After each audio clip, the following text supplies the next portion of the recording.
అనుకున్నాను. సత్యభామ సఖు మీద ప్రేమతో ఇక్కడికి రాలేదు. పాపం అది ఇంకా ఇంట్లో అడుగు పెట్టనే లేదు. ఈ లోపు దాన్ని కంగారు పెడుతున్నావు. పెద్దమ్మ మీరే చూడండి తను ఎంతగా ఏడుస్తుందో.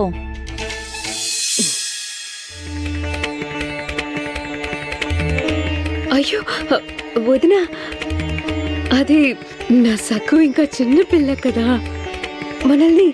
మనందరినీ ఒకేసారి చూడగానే కళ్ళ నీళ్ళు వచ్చుంటాయి.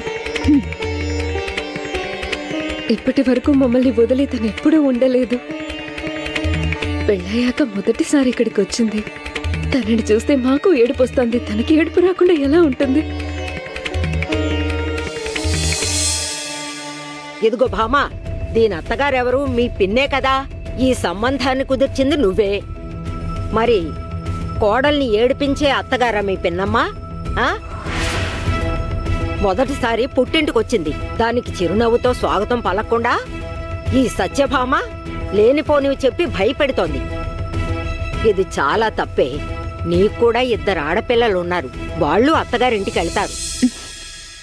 ఇక చాలు, మనం అనవసరంగా వాదించుకోవద్దు. అందరూ లోపలికి వెళ్దాం పదండి. పద సఖు, పద. మీరు మీ ఇష్టం వచ్చినట్లు అనుకోండి. నేను మాత్రం దీని మీద ఒక కన్నేసి ఉంచుతాను.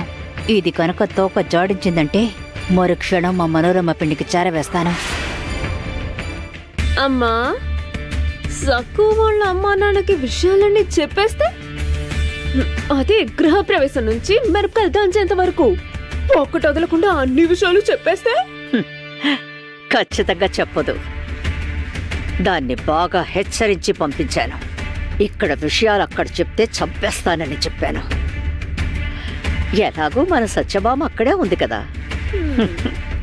దానికి సక్కు అంటే అసూయ.